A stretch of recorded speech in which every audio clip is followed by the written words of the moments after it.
L'invité de la rédaction. Et mon invité aujourd'hui est Charles Roseman. Bonjour. Bonjour. Merci d'avoir accepté notre invitation sur RCJ à l'occasion de la publication de votre nouveau livre Vers les guerres civiles, sous-titré Prévenir la haine, aux éditions Le Mieux. Vous vous définissez vous-même comme un faiseur de paix, Charles Roseman.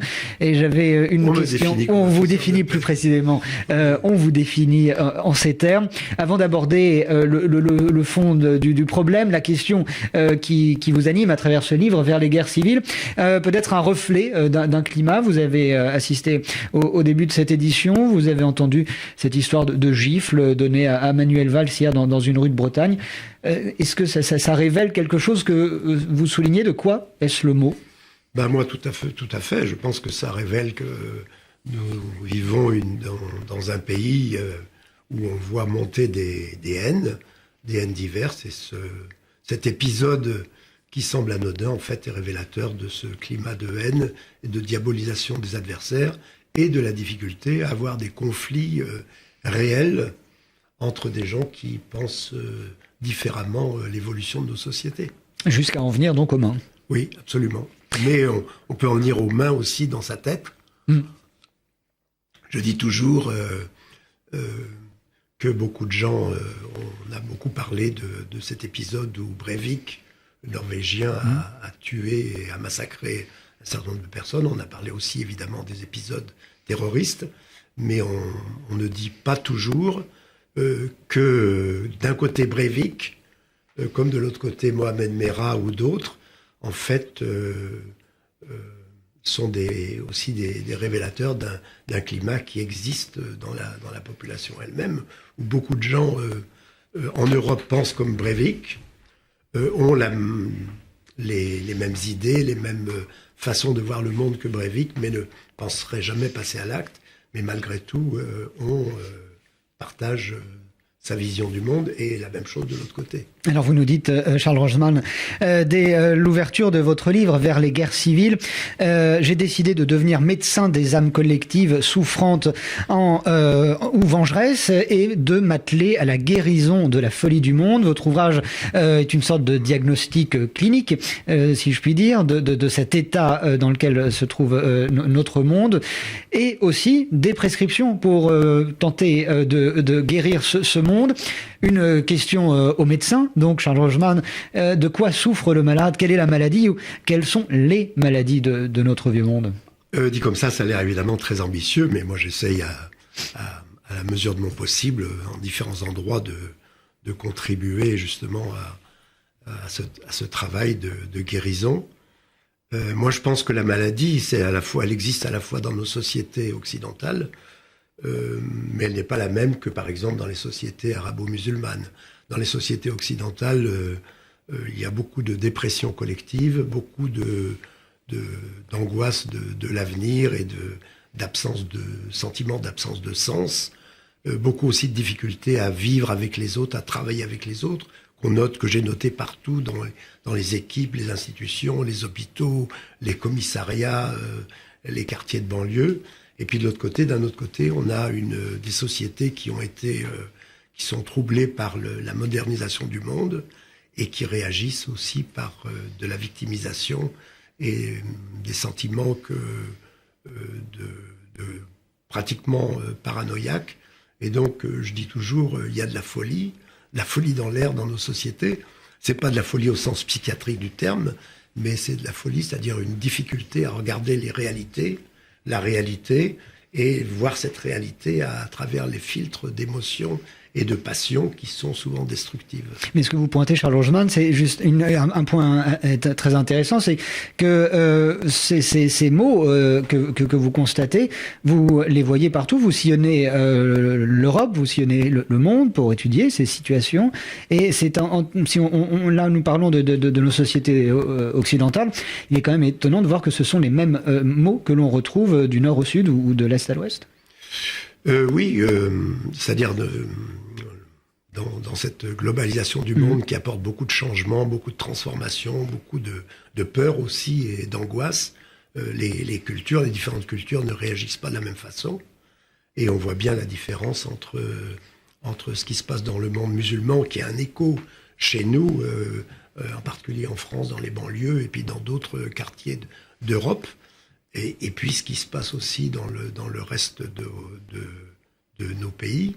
On voit bien que les transformations du monde amènent des peurs et des violences, et qui sont justement différentes en fonction des différentes cultures et de l'histoire aussi de ces cultures, l'histoire collective de ces cultures. La guerre civile n'est pas une chose facile, c'est même le pire des conflits qui soient. Vous, Charles Rogeman, votre livre s'appelle « Vers les guerres civiles ». Les termes sont très très forts. Oui, je sais, j'ai eu l'occasion de travailler dans plusieurs pays qui avaient connu justement des guerres civiles, et c'est une question qui m'a beaucoup intéressé. C'est lié aussi avec l'histoire de mon enfance, où j'ai connu les épisodes dramatiques de la Seconde Guerre mondiale, avec des frères, des grands-parents, qui ont disparu pendant cette guerre. Donc j'étais très tôt intéressé, occupé à comprendre ces phénomènes. Et ce que j'ai pu constater, c'est que les guerres civiles se préparent longtemps à l'avance par des montées progressives de haine, de préjugés, de peur, pendant des dizaines d'années à l'avance. Et je pense que nous en sommes là aussi. Alors souvent, moi je parle de guerre civile dans les têtes depuis une vingtaine d'années, et je vois qu'on parle aujourd'hui beaucoup, ces dernières, je dirais les dernières deux années, on parle beaucoup de cette possibilité de guerre civile, mais on parle surtout d'une guerre civile possible entre musulmans et non-musulmans. Or, moi, ce que je constate, c'est que cette guerre civile est plus complexe que cela dans nos sociétés européennes, et j'en retrouve des traces en Allemagne, en Italie, en Grande-Bretagne, aux États-Unis, dans tous les endroits, en France bien sûr, dans tous les endroits où je travaille.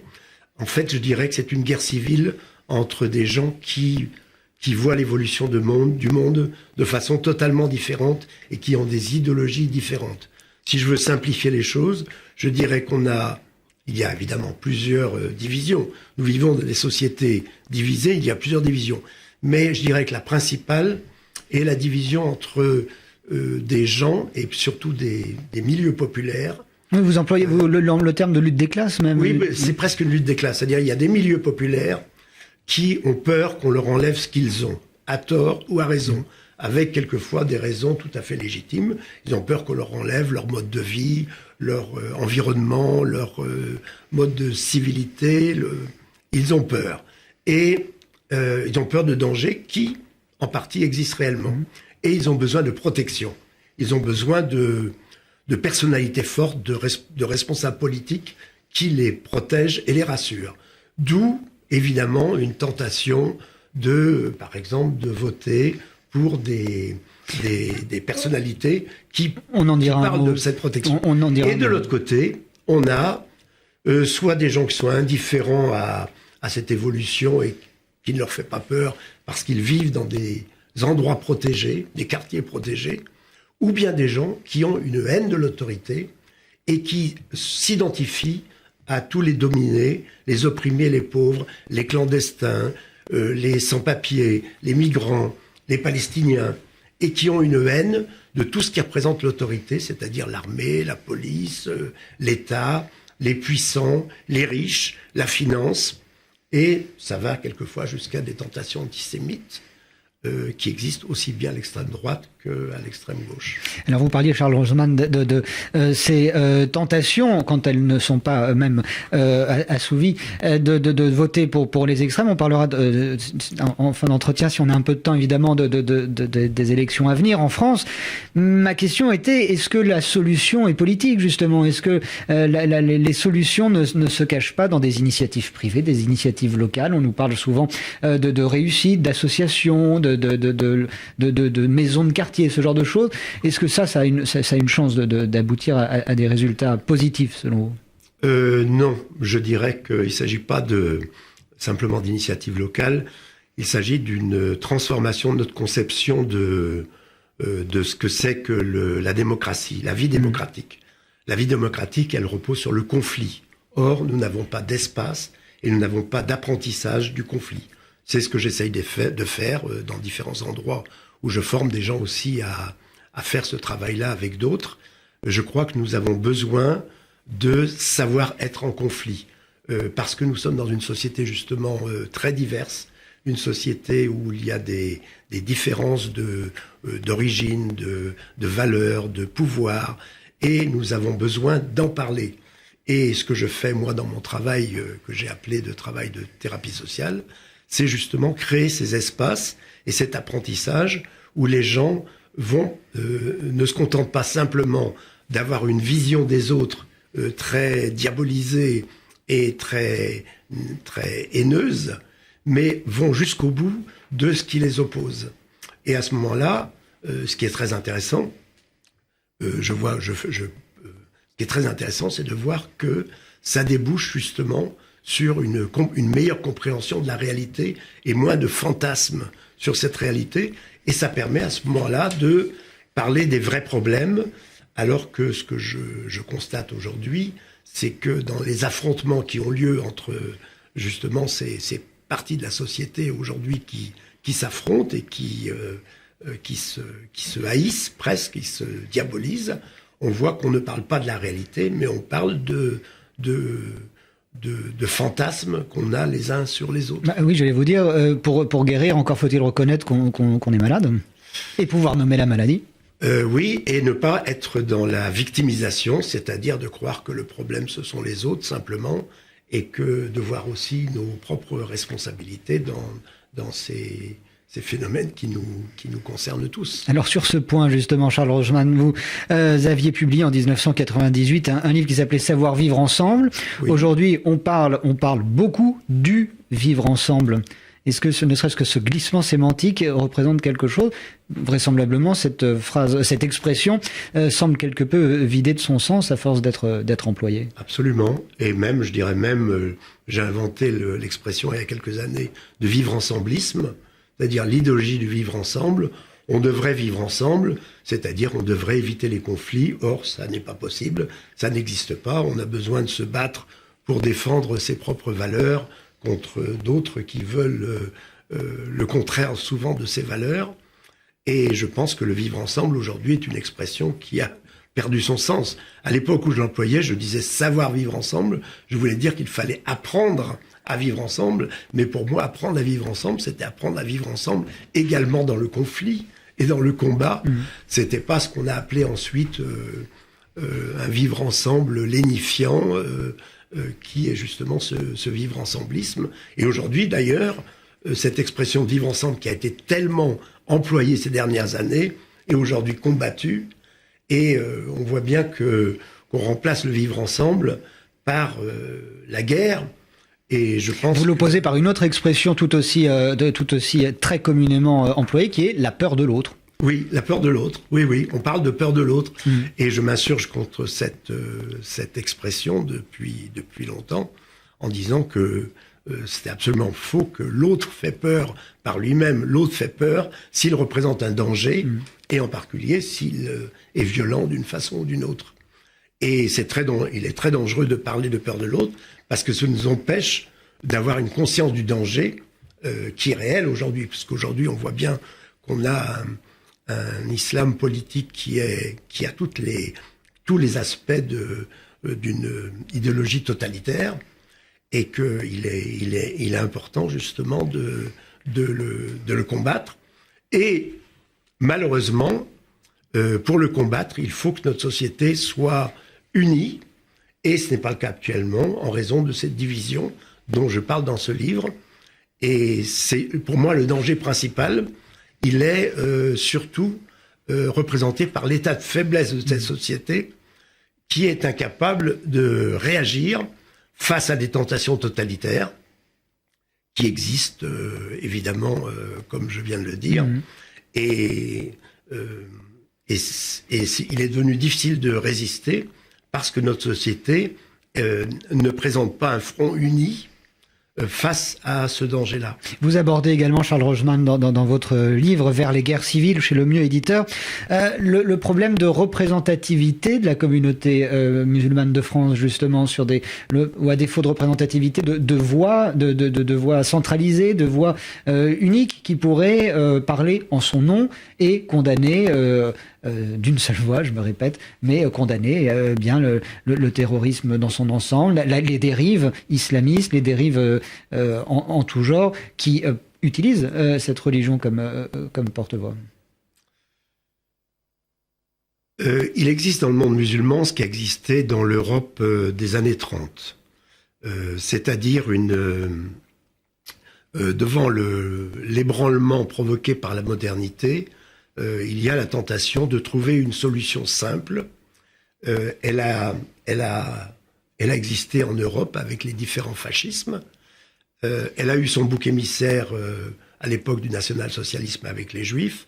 Et quelques décennies plus tard, on retrouve la même réaction dans le monde musulman, c'est-à-dire une société patriarcale ébranlée par les assauts de la modernité et qui réagit par la recherche justement d'une solution simple. Et il se trouve que dans le monde arabo-musulman, l'islam qui était, je dirais, endormi jusqu'à présent, peut représenter cette tentation totalitaire, comme d'autres idéologies ont pu en Europe représenter cette même tentation. Donc aujourd'hui, le risque est là, et contrairement à ce qu'on croit, le terrorisme n'est que, je dirais, le sommet de l'iceberg. Mmh. En dessous, il y a vraiment une adhésion aux thèses les plus extrémistes, une adhésion qui est beaucoup plus large qu'on ne le pense, et en particulier dans la jeunesse, qui aussi vit en Europe. Et ce n'est pas par hasard qu'on retrouve les mêmes phénomènes chez les jeunes d'origine immigrée ou même de plusieurs générations. Après plusieurs générations, on retrouve les mêmes phénomènes à Göteborg, à Berlin, à Dresde, en Italie, à Milan. Votre livre s'ouvre sur Dresde, d'ailleurs, Charles Rogeman. Oui. Pourquoi Dresde Parce que là, je fais un travail à Dresde qui est très passionnant et je travaille justement sur cette division de la société allemande, qui est comparable à la division des sociétés en général européennes.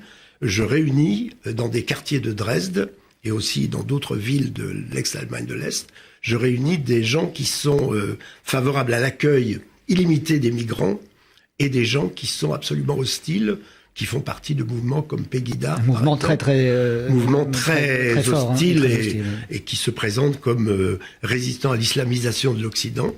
Je les mets ensemble dans des quartiers. Ils viennent parce qu'ils ont des préoccupations communes. Ils veulent vivre plus paisiblement dans leur quartier. Les uns voulant voulant éviter que trop de migrants viennent s'installer dans leur quartier et transformer la vie sociale telle qu'elle existe en Allemagne. D'autres étant vraiment très favorables à l'accueil de ces migrants et considérant que l'Allemagne, après ce qui s'est passé dans la Deuxième Guerre mondiale, a le devoir justement d'aider les pauvres, les dominés, les malheureux. Et donc, en les mettant ensemble, on s'aperçoit que quelque chose se transforme, c'est-à-dire qu'ils arrivent à se parler et ils vont plus loin que les invectives habituelles, que les anathèmes. Ils sont dans le conflit et je crée les conditions pour qu'ils soient dans le conflit et ça crée une espèce de véritable dialogue conflictuel qui crée de l'intelligence collective et qui amène les gens petit à petit à parler de la réalité. Et la réalité, elle est complexe, comme toujours. Elle n'est pas simple, comme les mouvements les plus extrémistes la décrivent. Et du coup, ça crée une vie démocratique de quartier où les gens s'occupent réellement des problèmes de sécurité, s'occupent des problèmes d'éducation, des problèmes aussi d'accueil de ces populations. Je pense que ça, c'est une direction qui est très intéressante parce que cette direction-là, c'est la direction de la réalité. C'est-à-dire, nous devons arriver à parler de la réalité, y compris lorsque la réalité présente des dangers qu'il faut combattre.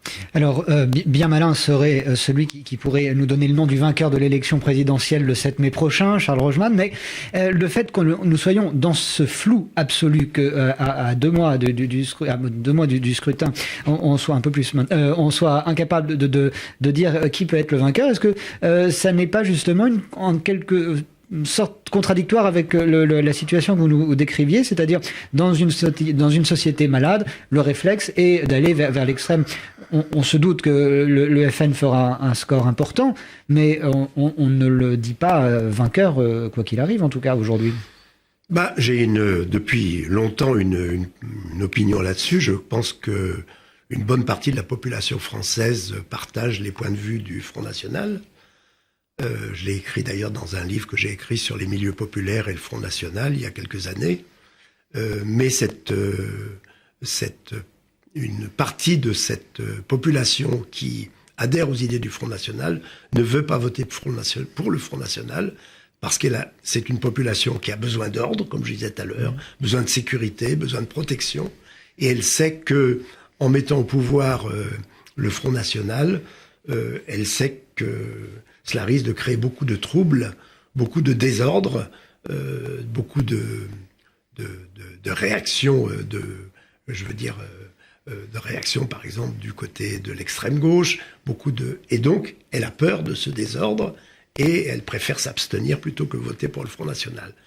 Mais, sait-on jamais, nous sommes à la merci aussi d'événements traumatiques graves qui peuvent survenir et qui peuvent changer la donne. D'un mot pour conclure, Charles Rogeman, vous êtes néanmoins indécrotablement optimiste quant à l'avenir ? Je suis ce que j'appellerais un pessimiste actif, c'est-à-dire je vois des évolutions dangereuses qui nous menacent, puisque je parle de risques effectivement d'affrontements plus graves.